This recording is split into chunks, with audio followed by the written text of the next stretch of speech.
ಒಂದು ಸುಂದರ ಹಳ್ಳಿಯಲ್ಲಿ ರಾಮಯ್ಯ ಎಂಬ ಬಡ ಆದರೆ ಸತ್ಯವಂತ ರೈತನು ಬದುಕುತ್ತಿದ್ದನು.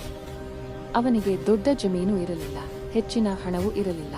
ಆದರೆ ಅವನು ಯಾವಾಗಲೂ ಸತ್ಯ ಮಾತನಾಡುತ್ತಿದ್ದ, ಯಾರಿಗೂ ಮೋಸ ಮಾಡುತ್ತಿರಲಿಲ್ಲ. ಪ್ರತಿದಿನ ಬೆಳಗಿನ ಜಾವಲೆ ಅವನು ಹೊಲಕ್ಕೆ ಹೋಗಿ ಕೆಲಸ ಮಾಡುತ್ತಿದ್ದ. ಮಣ್ಣನ್ನು ಸ್ಪರ್ಶಿಸುವುದು ಅವನಿಗೆ ಸಂತೋಷ ಕೊಡುತ್ತಿತ್ತು. ಹಳ್ಳಿಯವರು ಅವನನ್ನು ಸತ್ಯವಂತ ರಾಮಯ್ಯ ಎಂದು ಕರೆಯುತ್ತಿದ್ದರು. ಒಂದು ದಿನ ಅವನು ಹೊಲಕ್ಕೆ ಹೋಗುತ್ತಿದ್ದಾಗ ದಾರಿಯಲ್ಲಿ ಒಂದು ಚಿನ್ನದ ನಾಣ್ಯಗಳ ಚೀಲ ಕಂಡುಬಂತು.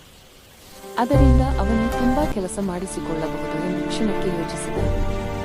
ಆದರೆ ತಕ್ಷಣವೇ ಅವನು ಮನಸ್ಸಿನಲ್ಲಿ ಹೇಳಿಕೊಂಡನು, ಇದು ನನ್ನದು ಅಲ್ಲ, ಯಾರಾದರೂ ಕಳೆದುಕೊಂಡಿರಬಹುದು. ರಾಮಯ್ಯ ಚೀಲವನ್ನು ಹಳ್ಳಿಯ ಮುಖ್ಯಸ್ಥನ ಬಳಿಗೆ ತೆಗೆದುಕೊಂಡು ಹೋಗಿ ಇದನ್ನು ಕಳೆದುಕೊಂಡವರು ಹುಡುಕುವಂತೆ ಹೇಳೋಣ ಎಂದನು. ಸಂಜೆ ಒಬ್ಬ ವಯಸ್ಸಾದ ವ್ಯಾಪಾರಿ ಚೀಲ ಕಳೆದು ಬೇಸರದಿಂದ ಹಳ್ಳಿಗೆ ಬಂದನು. ತನ್ನ ಚೀಲ ಸಿಕ್ಕಿರುವುದನ್ನು ನೋಡಿ ಅವನು ತುಂಬಾ ಸಂತೋಷಪಟ್ಟ. ಅವನು ರಾಮಯ್ಯನನ್ನು ಕೇಳಿದನು, ಇಷ್ಟು ಚಿನ್ನ ಕಂಡರೂ ನೀನು ನಿನಗೆ ಇಟ್ಟುಕೊಳ್ಳಲಿಲ್ಲವೇ? ರಾಮಯ್ಯ ನಗುತ್ತ ಹೇಳಿದನು, ಸಾರೆ, ಸತ್ಯ ಮತ್ತು ನಂಬಿಕೆಗೆ ಬೆಲೆ ಇರುತ್ತದೆ. ನಿಮ್ಮದು. ವ್ಯಾಪಾರಿ ರಾಮಯ್ಯನ ಪ್ರಾಮಾಣಿಕತೆಗೆ ಕೃತಜ್ಞನಾಗಿ ಅವನಿಗೆ ಹೊಸ ಎತ್ತು ಜೋಡಿ, ಉತ್ತಮ ಬೀಜಗಳು ಮತ್ತು ಒಂದು ಚಿಕ್ಕ ಜಮೀನು ಉಡುಗೊರೆಯಾಗಿ ಕೊಟ್ಟನು.